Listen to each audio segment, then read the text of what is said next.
Hello and good afternoon. Welcome to another session of Facebook Live.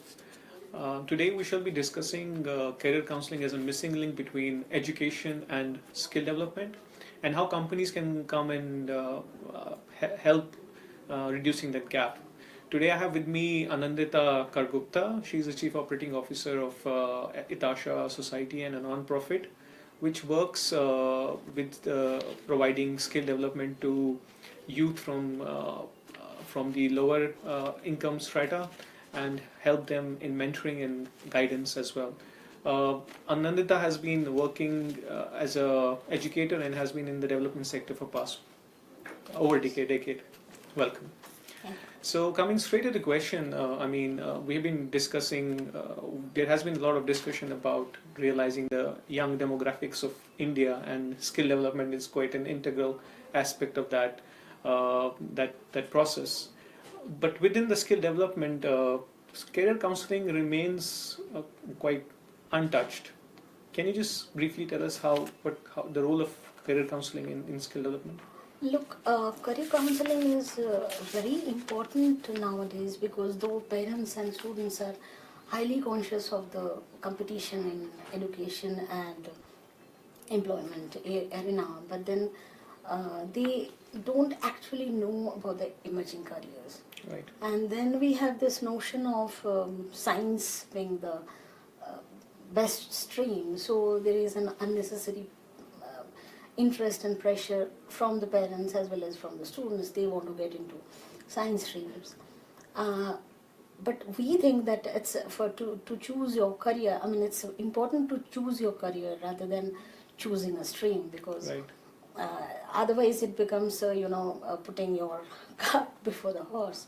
And choosing your career should be based on your interest and aptitude, and not how much you have scored in class 10th. Right. So that's why I don't think, though it's always being told that career counseling should be done, but it's not happening in that way. Right. Within the skilling ecosystem, when we talk of career counseling, why is it important? It's very important because India, as a traditional hierarchical country, we don't give much importance to skill. I mean, it's about as if it's when choosing about a career, it becomes skill training becomes second or third option, because skill training is equated with blue collar jobs, work, and which in turn equated with undignified careers. Right. So as a result, people are not much interested in skill trainings. Right. And there are ample. It's not that skill trainings are not available. It's available, but as students are not well aware of, so they don't prefer. They don't take that option. Right. You work with a lot of youth from the lower income families, and these are the people who are most affected, who Exactly. need most career guidance. Tell us the kind of situation which youth from lower economic families face.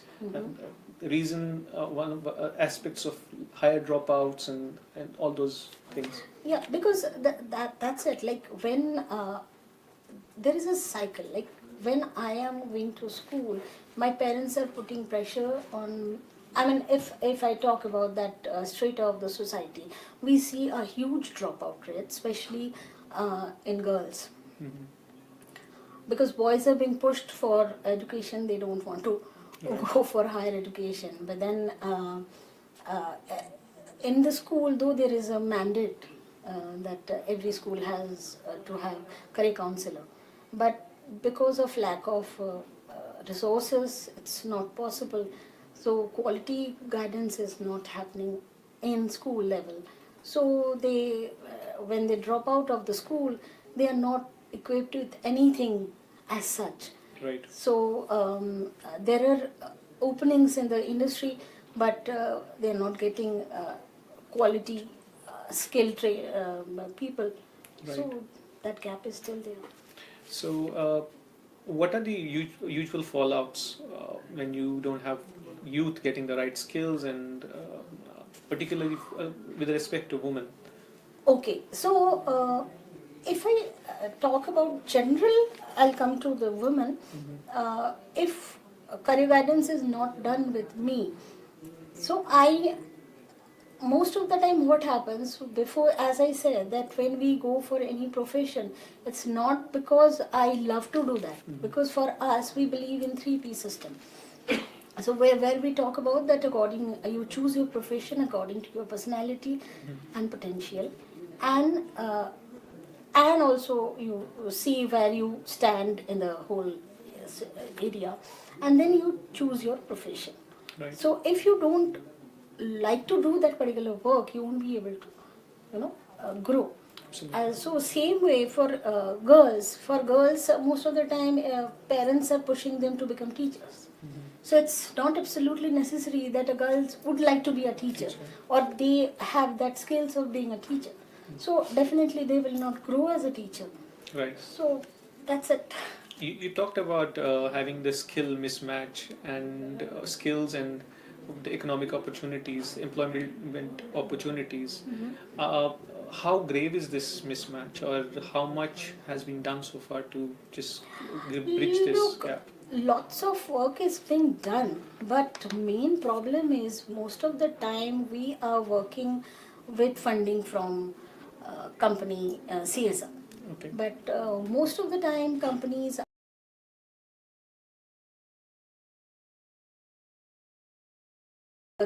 education, but and skill development, but career guidance, much money is not coming for career guidance. So it's really difficult for NGO like us, because there are less NGOs who are working, because this is something you cannot see the result immediately, but if the career guidance is done at the right point of time, it can change the life of a person.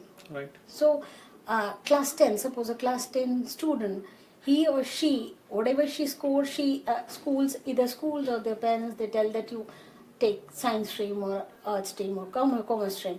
So, as if you are a student of arts, then you don't have anything else to do in future. But Right. it's not so. So, there is a mismatch. Absolutely. Both state and central governments have sort of focused on providing skill development to the youth and have set targets for themselves. On this career guidance aspect, there is a national counseling. National Counseling Cell, yeah. Cell, yeah. It's a very good initiative on the behalf of Yeah. government, which is taken by them. But still, it mostly it works for that existing employment exchange. Right. They are, developing that.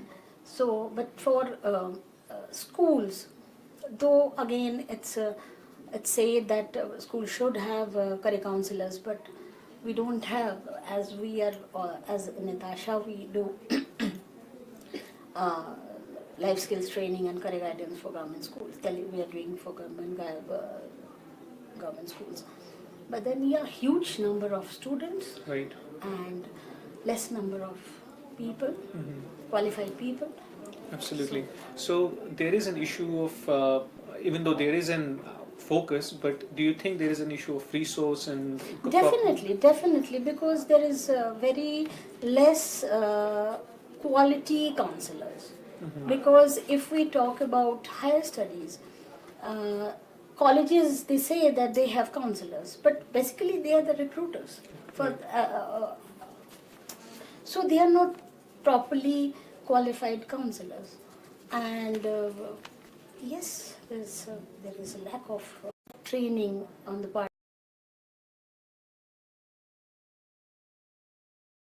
Get the resources, we need help from the company initiative. Right. So it's very, very important. Uh, with respect to the company CSR programs, other than providing mentorship and counseling, do you think they can also? Has there been any focus to stop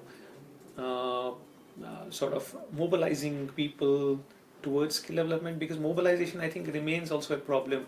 within the lower economic strata?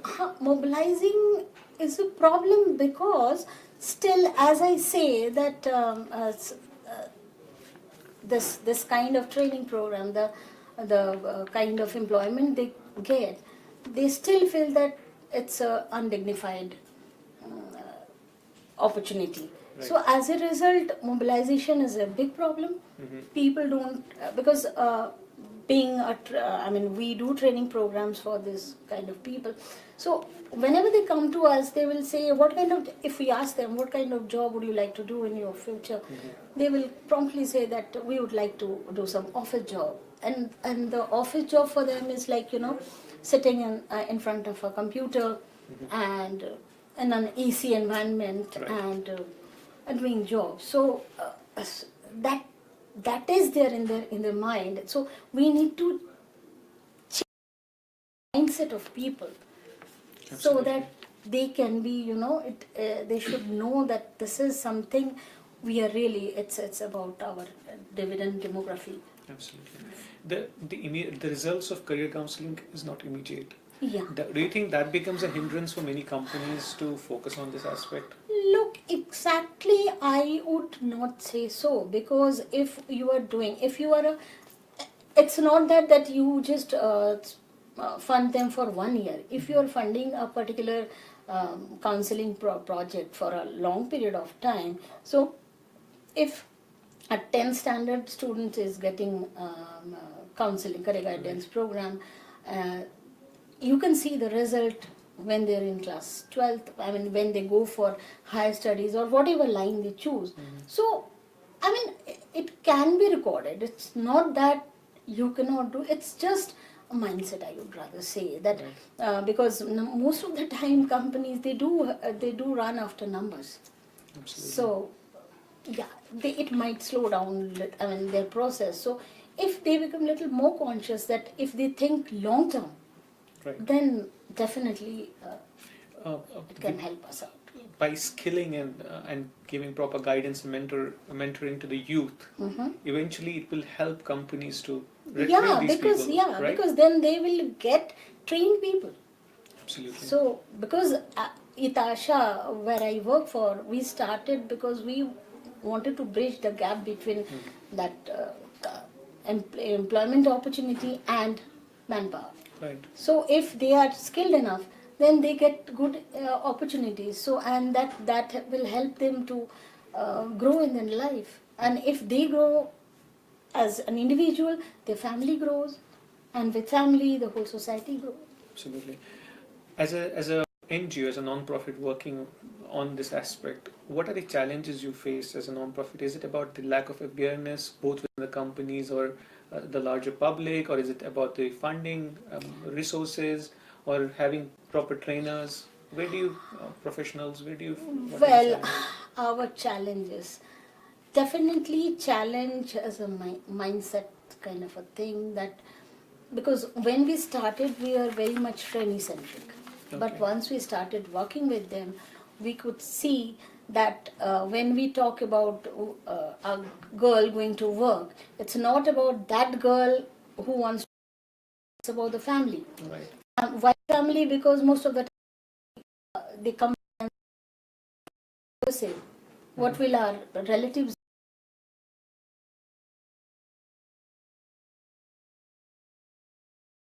we need to work with the whole community. Right. So we started working with, with youth as well as their mothers. Right. We do entrepreneurship program for them, and I would not say that funding is a big challenge. Initiative. The problem is most of the time this fund comes as a target. Okay. So meeting that target, Becomes when a you focus. when you run after target, quality control becomes a problem, Right. and we are very conscious of that. Okay. We'll conclude that note. We'll keep the conversation going. Thank you for joining us, and we'll see you next week.